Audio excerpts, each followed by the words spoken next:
daawwattoota televezyiinii OBS horaa magaalaa Finfinneetii fi akkasumas immoo horaa Arsadii irratti irreecha bara kana taasifamu irratti dargaggoonni qeerroon magaalaa Finfinnee 1700 ta'an galma Yuunivarsiitii Rift Vaalii kan tokkummaa naannoo Gootaraatti argamutti mari'atanii jiru jechuudha. Sirna kana irrattis egaa abbaan gadaa Tuulamaa Goobana Hoolaatii fi akkasumas abbaan seeraa abbootii gadaa Geetaachoo Tarfaa irratti argamuudhaan dargaggoota kana kakuu raawwachiisaniiru jechuudha. Sagantaa kana irratti seeraan akka sagantaan kun deemuuf sagantaan irreecha kan bara kana jechuudha. Sagantaa kana guutuusaa akka taanu isiniif dhiyeessina.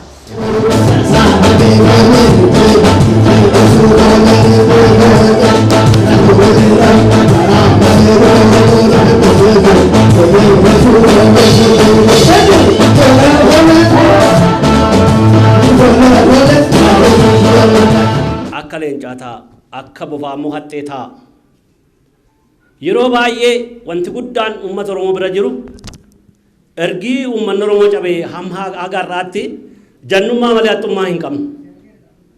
Inni kun baay'ee nu miidheera. Alagaan haxxummaadhaan kan isaan biyya keenya dhaalan. Nuti garuu jannummaa keenya duwwaa agarsiifnee jannima maal harkatti kufa beektu nama hin taane harkatti kufa. Yoo duubatti deebinee warra waliiqaa Ingiliifaa ilaallee faranjii biyya keessaa raasee baasee haadha manaasaa harkatti kufe. Kanaaf ammas kan isiniin jechuu barbaadu jannataa hattee ta'a. Wanta fuula keenya dura jiru kan illee fiixaan baasuudhaaf nuyi jannummaa duwwaa miti kan nu barbaachisu. Inni guddaa fi inni olaanaan haxxummaa ta'uu nu barbaada. Finfinnee kan jechisiifnu yoo haxxummaa qabaanne malee jannummaa duwwaa hin dandeenyu bara. Waggaa 150 lafatti gadi qabate. Wanta 150 lafatti gadi boolla keessa gadi qotee hidda isaa gadi fageesse kana baasuu fi itti naannofne haxxummaadhaan hidda isaa qonnee akka inni yeroo lafa dha'u isa bukkee jiru hin miinetti lafaan ogeechuu baanne ittuma taallee dhiibnee injisina taanaan rakkina guddaa fida.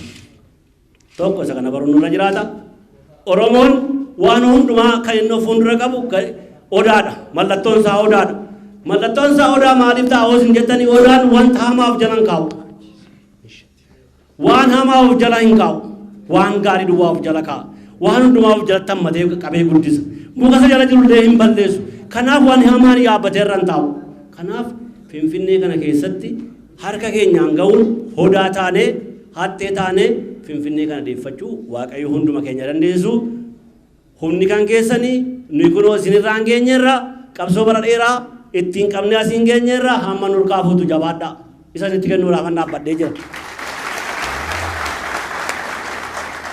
Kana jedhaa qeerroon hundumti keessan harka wal qabattu waadaan isin galchisa jechuudha. Nuti foorreen naannoo Finfinneedha. Amantiidhaan naannoodhaan utuu waliin qoodiin waan ulfaataa nutti kenname kana bakkaan ga'uudhaaf hin beelofne tuun jedhin qullaa taane tuun jedhin hamma dhumaatti bakkaan ga'uudhaaf qophoofnee kaaneerra. Yoo kana gochuu baane lafeen jaalleewwan qabsoo kanaa jedhanii wareegaman nu haa waraanu. Amma nuyi ga'ee seeraa feera gadaa eenne garee foolleen tokko ba'uudhaaf waadaa galla. Waadaa kana hoo cabsine irbuu kana hoo cabsine kan facaasne nuuf hin margin. Kan nalchine nuuf hin guddatin. Yoo guddate hin dhagahin. kanaaf kun waaqa qabu galatooma ulfaadhaa taa akkuma sirni gadaa ayyamuut saba ummatitti qabataa abbaa biyyummaa keenya mirkaneeffataa qabsoo keenya kara waraanatirraa gara diinagdeetti fuula keenya deebisutu nurra jira qeerroon tuulamaa qeerroon Finfinnee carraa kanaanis baga Rabbi sin gahe jirtu abbootiin gadaa keenya ergaa gurguddaa fi waadaa guddaa nu galchisiisanii amma achi kaa hundi keenya wal taanee tokko taanee tokkummaa keenya cimsina tokkummaa dhuggaan jiraatin wanna barbaanne galma ga'uu hin danda'u kanaafuu tokko taana tokko afaan keenya tokko ta'a yoo tokko taane wanna barbaanne hundaa galma geessisuu dandeenya duratti wanna baay'ee dubbanne hogganaan keessanis anillee dubbadheen jira ikoonomiidha murteessaan ikoonomiidha ikoonomii Oromoon naannoo Finfinnee irraa qabe kana yeroo gabaabaatti gara biizinasiitti seennee gara ikoonomiitti seennee poolitikaa paartii tokko malee oduun deeggarin Oromummaadhaa bichaadha qabsaafne galma hin geenya kan jedhu waadaa keessa kan jiru wanna ta'eef hundi keessanuu nu jabaadhaa sagantaa kana gubbaarratti anillee kan sagantaan kun akka jiraatu naga'e bultii xiqqoo keessa wanna ta'eef itti qophii guddaa goone qophii guddaa kan goonu mileenim addaraashitti achitti wal arginaa sirnuma kanarratti artist Galaanaa Gaaromsaatiif obbo Dinquu Dayyaasaa birrii miliyoona tokko kennaniif jiru jechuudha deeggarsaan jechuudha. Egaa kanaan alattis dargaggoota magaalaa Finfinnee keessa jiran dinagdeedhaan akkamitti akka cimsuun danda'amu irratti tumsinee hojjenna jedhaniiru obbo Dinquu Dayyaasaa. Obboleessa keenya Galaanaa Gaaromsaa nan irraanfadhe wanna ta'eef amma inni nu yaadachiise miliyoonii tokko birrii kennanii.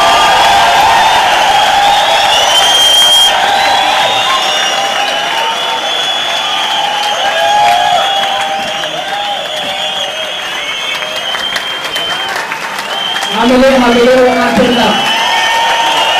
Hallelujah.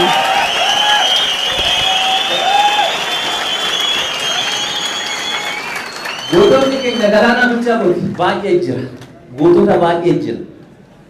Ijoollee baay'ee qabna goota. Nafsa isaanii wareeguudhaaf na wajjin qophaa'an. Namni tokko jiraachuudhaan hin dandeenya. Anamma alatti dirjiti gurguddaa qaba taa'ee jiraachuu hin danda'a. Waa'ee Oromummaa garuu dhiiga kiyya keessa jira wanta ta'eef deeggaruu qaba. Deeggaruu qaba. Biyya keenya abbootiin keenya irraa ari'an Finfinnee bee namni maaliif hin qubanne abbichuudhaan namni hoggaa ka'e Arsii dhaqee qubata. Afaan Amaariffaa wanna as keessatti tu'eef Finfinnee bira dabranii afaan isaanii warra dubbatu Harar galan Jimma galan Oromoo mee gaafadha mee warroota keenya gaafadha warra keenya kecha namni Arsii deeme gara Salaaleetii gara Arsii kan deeme nama kumaatamaan lakkaa'u yeroo amata dhibbaan har'aatiin dura jechuu kiyya maaliif afaan keenya ammas hora Finfinnee hin irreeffanna abbaan fedhu dhowuu hin danda'u yaada galatas kennuuf hin barbaannu mirga keenya irratti buusa.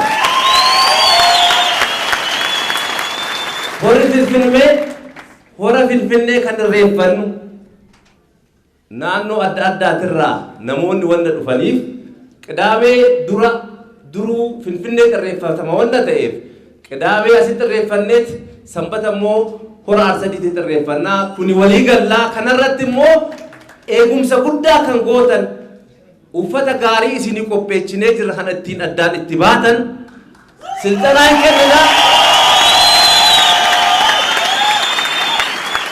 Silxanaa gara hoogganaa keessaniitiin gara hooggantoota keessanii kan duratti dhufaniin saniin kennina eegumsa keenya cimsinee sabni keenya oduu gufuun hin tuqin gara manaatitti akka deebi'an hora Finfinneetti irratti hojjechuudha mileenum addaraashii irratti isin akkamitti akka qophooftan isin qopheessanii kanumaan nu jabaadhaa tokkummaa keenyaa cimsinu hin tokkoomna tokkoomaa wanni badee yoo badee mee wal dandeenyu wal dandeenyee tokko yaa taanu kanarratti hojjedhaa galatoomaan isiniin jedha.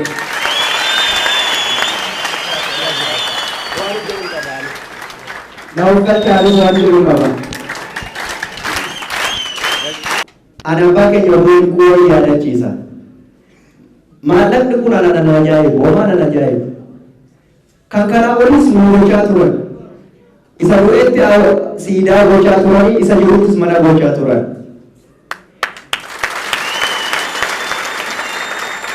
Egaa dubbannoo jettanii waan isaan dhagatan tokko dubbadha.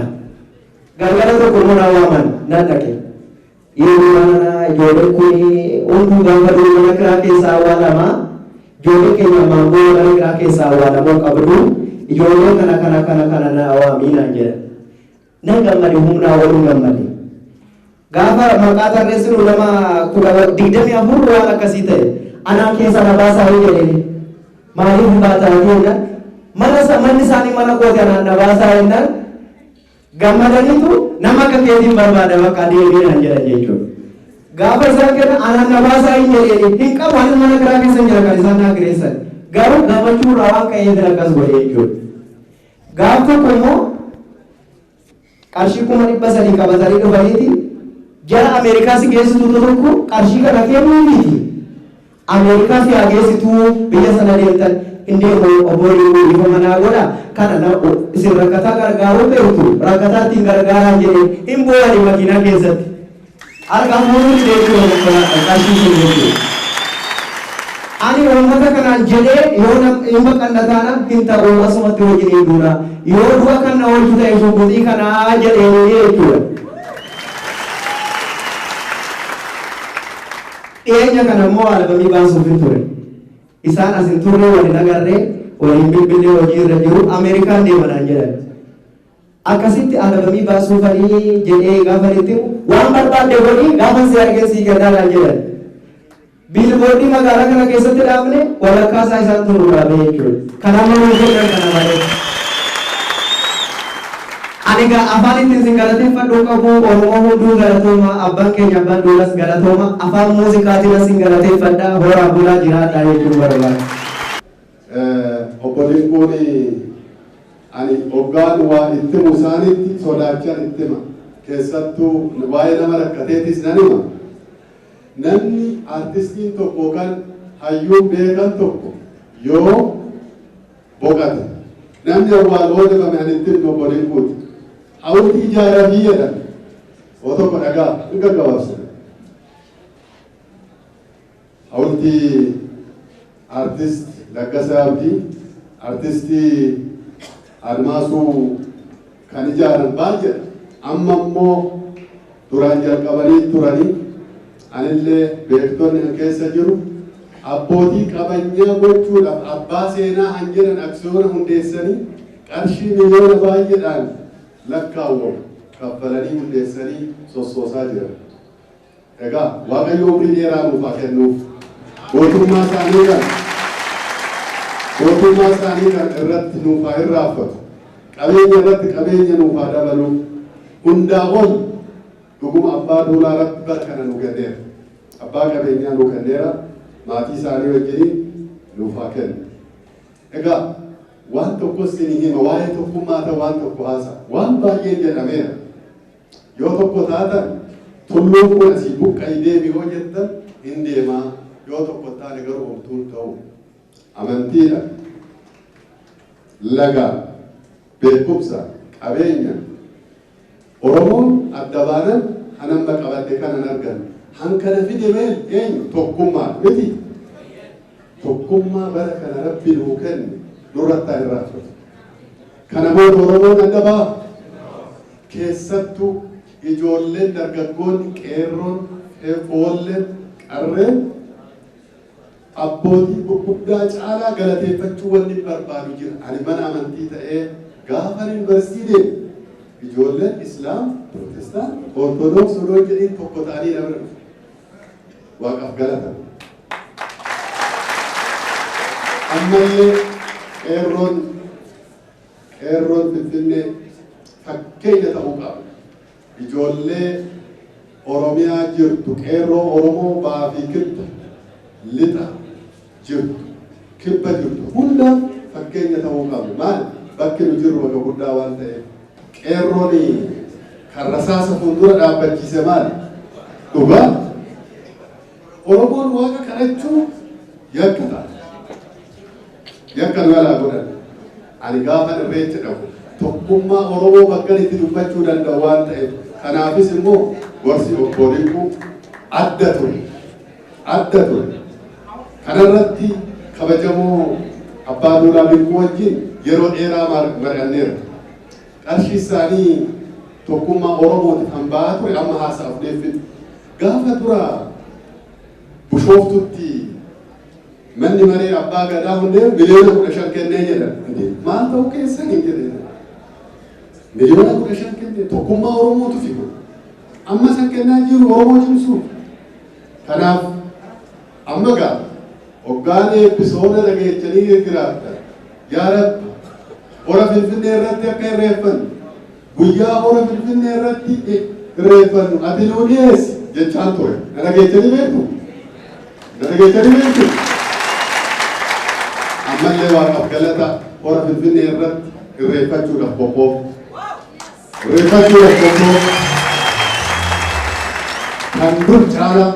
Kan dur caala miidhagee irreeffanna Waaqayyo nuungaa Waaqayyoof galata. Ilmi namaa waa sadii ijaaramuu qaba. Yoo waa sadii ijaaramuu baannee takkaan ijaaramne nuti ni hufnaa beekadha. Humna Rabbii nu hubannee Rabbii nu jaare Oromoon dila kana dhumansarraa hafnee jira. Beekumsa warreen adiin nutti haajaman amma garuu bifa teenyaaf halloo teenyaaf nama nuu gadii akkamiin waa gaafanna faa yoo jette malee nutti haajamaa jiran beekumsaaf. Anaa keessa deemee beeka biyya faranjii namni biraallee numa beeka. Kanaafuu beekumsa keessan itti jabaadha. Jaalala waliif qabaadha. Tokkummaa waliif qabaadha. Dureeyta gawali garagalaa kara hundaanuu akka hoggaa naannooytan diinni keessan fuula keessan isin argu qaba. Irreecha ni godhannaami ni godhanna handura teenyatti. Yoom akka godhannu immoo biyya abbaan dardaraa murteessineeti isinitti himna.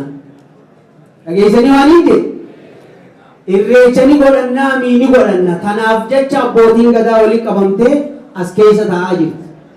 Ni godhannaami ni godhanna. Guyyaa godhannu immoo biyya abbaan dardaraa murteessinee isinii himna. Jecha kiyya isiniif galaami. Ammoo obboleessa kiyya alaalaayin as harkaa ture abbaa duulaa dinquu ani achiin as harkaa ture. Maqaan isaa baheessa namaa jattiin Oromoon nama akkanaa. Baheessa jechuun maal? Baheessa jechuun nama waa sadi qabu jechuudha. Waa sadeen maal? Hayyummaa takka, arjummaa lama, gootummaa sadi nama Rabbii waliin kanneef baheessa jattiin Oromoon. Kanaafuu karaa ittiin seennu karaa irraa baanu nutu isin himuu ta'a yoo Rabbi jee ni irreeffannaa. Naamusa keessanii obboleeyyan keessan kumaatama isin miliyoonota isin dhufuu taa'u afamtanii fi dachii tanarra diina isaanii irraa eeganii isiniin foolle arroonni na gammachiise magaalaa Finfinnee tanii keessaa baqadhe keessatti isinii kana arguu kana oolii nama du'e amma naa ga'ee jira jechuudha. Kanaafuu akkuma kana jabaadhaa wal qabadhaa waa hunda Rabbii irra nu waasaa. Waa hunda waaqa Rabbii waaqa Oromoo uume irraan waansa jaalala Rabbii nuuf haa kennu. Oromoon jaalalaa waa hunda mootii hijaan waa hunda mootu jaalala teenya waliif qabaannee diina keenya karaa hundaa fuula itti ta'uu qabna. Waan masaraa naqanne tana jabeeffannee tanurraa haftallee itti haa barbaaddannu. Galatoomaan isinii jaa fi xadhee obboleeyyeetti. Yeroo gabaabaa keessatti abbootii keenya qabannee Projektii guguddaa grand projektii miti ultra projektii eegalchiisuuf deemaa jira. Ultra projektii hanga xiyyaaraatti, hanga dooniitti, hanga baaburaatti qeerroon keenya hundeessuuf deemaa jira. Baga gammaddan. Kana arguuf ijaaramuun dirqama. Qorachiisaa jirra qeerroon keenya ekspertiidha isiniin jenneerra. Ijaaramni keenya cimaadha. Namu addaan diiguu danda'u kutuu qaba. Hin kukkutanis baay'ee yaalanii jiru. Faala daraamee Finfinnee keessatti akkana xibbaa xibbee kan itti taphachaa jiru qeerroo kana raamilee keessa hojjetamaa. Eessatti booleedhaa kaasee hanga piyaasatitti kan ba'aa fi gala orgaa jiru qeerroowwan kanneenidha.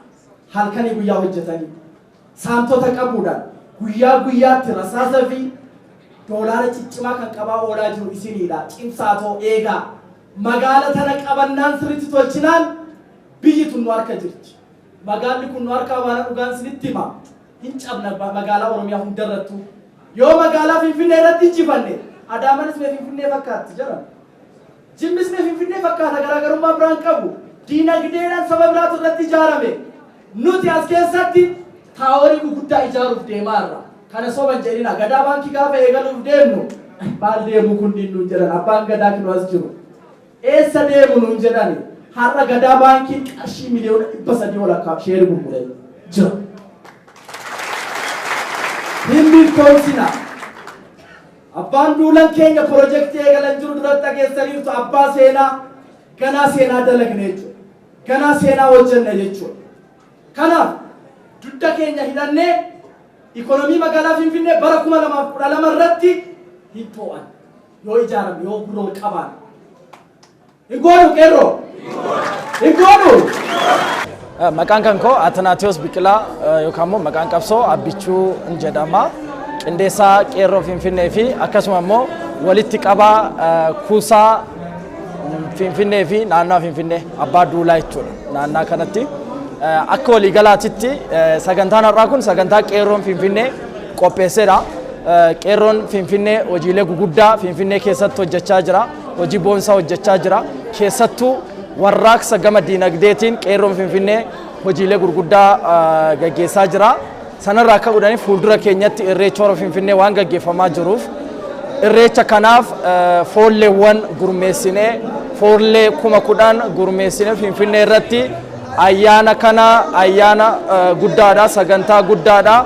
Sagantaa kana akka idila addunyaatti miidiyaaleen gurguddoon akka argaman deebi'ee namoonni turistoonni hedduun kan irratti argamanidha. Qophii guddaa goonee jirra. Ayyaanni kun ayyaana jaarraa tokkoof walakkaadhaan dura addaan cite kan deebi'ee gaggeeffamudha. Sirni gadaa sirna UNESCO irratti galmaa'edha. Sirna guddaadha. Keessattuu immoo nuti Finfinnee irratti ijaaramni nuti goone ijaarama gadi fagoodha. Keessattuu Finfinnee irratti diina bal'aa gidduu jirra. Isa kana karaa tarsiimoo cimaa baasuudhaan ijaarama diigamuu hin dandeenye. Ijaarama kanaan dura idila addunyaarra jirurraayis muuxannoo fudhachuudhaan keessattuu gareen kun kan ijaaramee jiru garee ekspertii ciccimaadhaan ijaarameedha. Interpreenoorni idila addunyaatti beekaman qeerroowwan keenya ta'anii kan dargaggoota gaanfa Afrikaa gaggeessan kan dargaggoota Afrikaa gaggeessan fooramiiwwan addunyaa guguddaa irratti ijoollee hirmaataniin kan gaggeeffamudha. Dabalataan immoo gamtaan yookaan immoo tokkummaan qeerroo Finfinnee kun leenjistoota adda addaa kan leenjii guguddaa kennuu danda'anii yeroo adda addaatti qeerroo keenya magaalaa Finfinnee aanolee 21 irratti jiran irratti ijaarree keessattuu ijaaramni keenya aanaa qofarra osoo hin ta'in mandara qaxanaa fa'aa kan jedhamu irratti bulookiidhaan ijaaramee kan jirudha. Sanaan alattis immoo tiimii sekiiritii mataa ofii danda'ee qabna. Inni kun hojii guguddaa hojjete jechuudha. Finfinneen sabaaf sablammoonni hedduun kan keessa jiraatanidha. Uummanni Oromoo immoo aadaa isaa keessatti hammachuu beeka, ofitti qabuu beeka. Duudhaa sirna gadaa kana addunyaatti mul'isaa irra jechuudha. Diina dhiibee ofis immoo haala itti deebisnuun deebisaa jirra. Ammas ani amsin qeerroo Oromiyaa irra jiraniif dabarsu maalidha? Irreechaaf simachuuf qophoofneerra naamusa keessan beekamaa sanaan uffata aadaa keessaniin faayamtanii akka uftan si keessummeessuuf qophii isaa xumurreerra. Foolleen har'a ijaarameera. Abbootiin gadaa waggaa 8tiif foollee gaggeessuu danda'an nuuf muudanii jiru. Kanaaf isin eegaa jirra. Sanaan alas koottaa Finfinneetti galaa isin simannaa haala hin mijeessina. Finfinnee handhuura keenya irratti biyya abbaa keenyatti irratti deebinee tokkummaa Oromoo ni ijaarra. Tokkummaa Oromoo ni cimsina. Diinagdeedhaan Afrikaa miti idila addunyaa hin hoogganna. Kanaaf wantoota kanneeniif akkasiin gara keenya uftan isinin affeera. Akka waliigalaatitti isinis nu cinaa ejjadhaatoo ayyaanni kun sagantaan guddaan kun akka milkaa'u nu cinaa ejjadhaadha. Okay. Maqaan koo Firaayid Maamudiin jedhama. Itti aanaa walitti qabaa qeerroo Finfinnee akkasumas itti aanaa daayireektara biyyaalessaa gamtaa dargaggoota Afrikaati. Egaa sagantaan har'aa foollee hundeessuudha. Foollee abbaa dulaa jalatti waggoota 8tiif Oromiyaa irratti hojjetu jechuudha. Akkaataa sirna gadaatiin foolleen kun abbaa dulaatiin hoogganamee iddoowwan garaa garaa irratti kan hojjetu ta'a jechuudha. Guyyaa har'aa kaayyoon keenya inni guddaan foollee hundeessuu fi sagantaa keessattuu fuuldura keenya jiru irreecha bara 2012tiif jechuudha kan Finfinnee irrattii fi Hora Arsadiitti kabajnu wal faana. Isarratti foollee guyyaa sanas ta'e waggoota 8 taananiif gadaa kana jalatti bulu hundeessuudha kaayyoon keenya sagantaa irraa jechuudha. Dargaggoonni kun wanti isaan hojjetan inni guddaan hojiiwwan foollee irraa eegamu sirni gadaa kenne akkuma jirutti hundasaa kan hojjetanu ta'ee dabalataan garuu wanti isaan hojjetan inni guddaan siyaasa Oromoo keessatti dinagdeen gara duubaatti kufee jira. Siyaasa Oromootiin dinagdee kufe kana ol kaasuu fi karaa dinagdeetiin uummata Oromoo kana ijaaranii bakka inni ga'uun qabu ga'uudha. Maaliif yoo jennee dargaggoonni yeroo ammaa kana humna qabu, beekumsa qabu, dandeettii adda ta'e qabu. Beekumsa, dandeettii fi humna isaanii kana gara dinagdeetti jijjiiruudhaan jireenya uummata Oromoo irratti fooyya'ina guddaa uumuu danda'u jennee waan fudhanneef hojii sirni gadaa kenneef foollummaa isaaniitiin hojjetanu cinaatti hojii kanas kan hojjetanu ta'a jechuudha. Sirni gadaa naannoo kanarra darbee biyya kanaaf akkasumas Afrikaadhaa fi waan guddaa hojjechuu kan danda'udha. Sirna gadaa kana dabarsinee akka Afrikaatti akka beekamu beekamtii guddaa akka argatuu fi darbees biyyattii kana qofa otoo hin taane Afrikaadhaaf waan guddaa akka hojjetu gamtaa dargaggoota Afrikaa wajjiniin taanee hojiiwwan garaa garaa hojjechuudhaaf karoora qabannee jirra jechuudha. Kanas yeroo gabaabaa keessatti kan mirkaneessinu ta'a. Egaa kabajamtoota daawwattoota keenya qeerroon magaalaa Finfinnee kan isaan marii abbootii gadaatii fi obbo Dinquu Dayyaasaa wajjiniin galma tokkummaa kan Yuunivarsiitii Rift Vaalii keessatti kan isaan taasisan kan hangammaa daawwachaa turtan ture. Hanga ammaatti kan isin faana ture qopheessuudhaan Yusuf Warqiisaan ture. Waan nu daawwattaniif galanni keenya guddaadha. Horaa bulaa.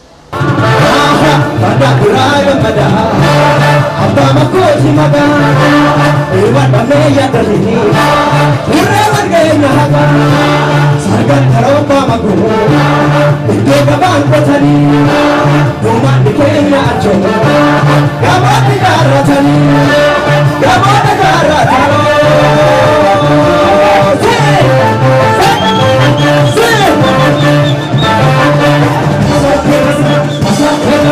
Asa